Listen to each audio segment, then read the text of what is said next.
Good morning friends, welcome back to my channel के आई सी साकूपाल। दोस्तों, इस वीडियो में मैं आपको बताऊंगा कक्षा 10 के गणित का जो राजीव प्रकाशन का ये बुक आप अपने स्क्रीन पे देख रहे हैं। इसी बुक से मैं प्रश्नावली 1.1 का जो पहला क्वेश्चन है वो इस वीडियो में हम लोग हल करने वाले हैं। तो चलिए हम सबसे पहले उस प्रश्न को पढ़ लेते हैं कि वो प्रश्न क्या है। यहाँ पे आप देख सकते हो प्रश्नावली 1.1 का जो है पहला क्वेश्चन दिया हुआ है। यहाँ पे निम्नलिखित संख्याओं का एचसीएफ ज्ञात करने के लिए यूक्लिड विभाजन एल्गोरिथम का प्रयोग कीजिए। ठीक है, तो यहाँ पे तीन क्वेश्चन दिया हुआ है। पहला है 135 और 225 का एचसीएफ ज्ञात करना है। दूसरा 196 और 38 220 का एचसीएफ ज्ञात करना है। और तीसरा है 867 और 255 का एचसीएफ हमको ज्ञात करना है। तो तीनों का एचसीएफ हम इस वीडियो में ज्ञात करने वाले हैं यूक्लिड विभाजन एल्गोरिथम का प्रयोग करके। तो चलिए चलते हैं अपने कॉपी पे और वहाँ पे इसको ज्ञात करते हैं। तो सबसे पहले हम लिख लेते हैं यहाँ पे प्रश्नावली 1.1। ठीक है, तो यहाँ पे प्रश्नावली 1.1 का जो है पहला क्वेश्चन है। पहला क्वेश्चन में जो पहला दिया था वो दिया था हमारा 135 और 135 और कितना दिया था 225 दिया था। ठीक है, 225 इसको हल करते हैं। चलिए, तो इसको हल करते हैं। देखिए, अब इसको हल करने के लिए कह रहा है यूक्लिड विभाजन एल्गोरिथम का प्रयोग करेंगे। तो यूक्लिड विभाजन एल्गोरिथम होता क्या है यार? देखो, उसके लिए एक सूत्र होता है ना। सूत्र क्या होता है? देखो, A is equal to B Q plus R, ये एक सूत्र होता है यूक्लिड विभाजन एल्गोरिथम का। ठीक है, तो यहाँ पे ये एक सूत्र हो गया, तो इसको एक बॉक्स में हम लिख लेते हैं यहाँ पे, है ना। इसी सूत्र से कह रहा है इसको हल कीजिए। ठीक है, तो हम चलिए इसको इसी सूत्र से हल करते हैं। तो यहाँ पे जो है ए बराबर है ना, जो ए बराबर यहाँ पे क्या दिया हुआ है 225 दिया हुआ है। ठीक है, इसको लिख लेते हैं 225। बी बराबर क्या दिया हुआ हमारा? बी बराबर 135 दिया हुआ है। ठीक है, तो यहाँ पे लिख लेते हैं बी बराबर अब क्या है 135। ठीक है, कैसे पता चला कि ए बराबर 225 है? क्योंकि दोस्तों देखो, ए बराबर इसी को भाग देना है, ए को भाग देना है इन सब से। ठीक है, इनसे भाग देना है। तो हम लोग ए को इधर रख लेंगे, यानी कि जो सबसे बड़ी इन दोनों में जो सबसे बड़ी संख्या होगी ना उसको ए पे रखेंगे, और जो उससे छोटा होगा यानी कि जिससे भाग देने हैं उसको बी बराबर रखेंगे। ठीक है, अब क्यू बराबर क्या होगा? क्यू बराबर होगा कि मतलब कितनी बार इससे इसमें भाग जाएगा उसको लिखेंगे यहाँ पे, और जो शेष बचेगा वो आर होगा। ठीक है, तो आर होता है शेष का मान। तो चलिए यहाँ पे हम लोग इससे करते हैं। यहाँ पे लिखते हैं हम ए बराबर हमारा है 225, तो यहाँ पे लिख लेते हैं 225। और इक्वल टू बी बराबर हमारा कितना है 135 है, तो 135 लिख लेते हैं 135 इंटू। अब वो 135 से 225 में कितनी बार भाग जाएगा? एक बार जाएगा ना। तो हमने कहा था जितनी बार भाग जाएगा उसका मान हम क्यों के जगह पे रखेंगे। तो क्यों बी क्यों के बीच में जो है गुणे का चिन्ह है ना, तो मतलब गुणे का जो संबंध है उसको। तो यहाँ पे हम क्या करेंगे 135 से एक बार में भाग जाएगा 225 में, तो एक बार लिख लेंगे। और यहाँ पे लिखने के बाद से अब क्या है प्लस प्लस कर लेंगे। अब 225 में से 135 को घटाएंगे तो कितना बचेगा? 90 बचेगा। ठीक है, तो यहाँ पे आर बराबर शेष जो बचा है 90।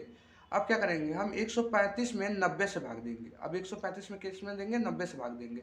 ठीक है, तो अब 135 को अब यहाँ लिख लेते हैं। तो 135 को यहाँ लिख लिया इक्वल टू, अब 90 से भाग देना तो 90 को यहाँ पे लिख लेंगे। कितनी बार भाग जाएगा? तो एक बार जाएगा, तो यहाँ पे इंटू 1। और कितना बचेगा? 45 बचेगा। ठीक है, यहाँ पे आप भाग दे के देख सकते हो, तो 45 बचेगा। अब क्या है, अब तो यहाँ पे 90 है और 90 में से शेष बचा है 45, तो 45 में 90 से भाग जाएगा नहीं, तो अब 45 से 90 में भाग देंगे। तो यहाँ पे 90 को फिर यहाँ पे अब लिख लेंगे और इक्वल टू 45 से अब भाग देंगे। तो 45 दूना कितना होता है? 90 होता है।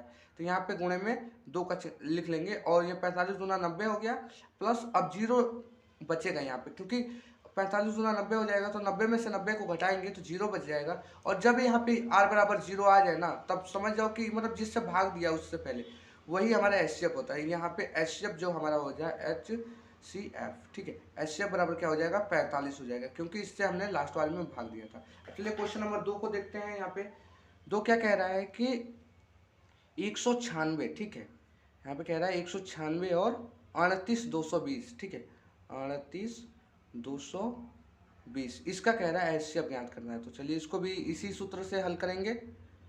तो सूत्र हम फिर से लिख लेते हैं यहाँ पे, A is equal to B Q plus R, ठीक है। A equal to B Q plus R लिख लिया हमने।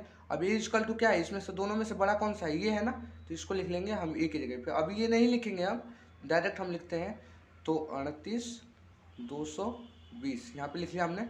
उसके बाद से इक्वल टू कर देंगे, बी बराबर हमारा क्या है, ये है छोटी वाली संख्या, ठीक है। तो इसको लिख लेते हैं हम 196, ठीक है। 196 हो गया।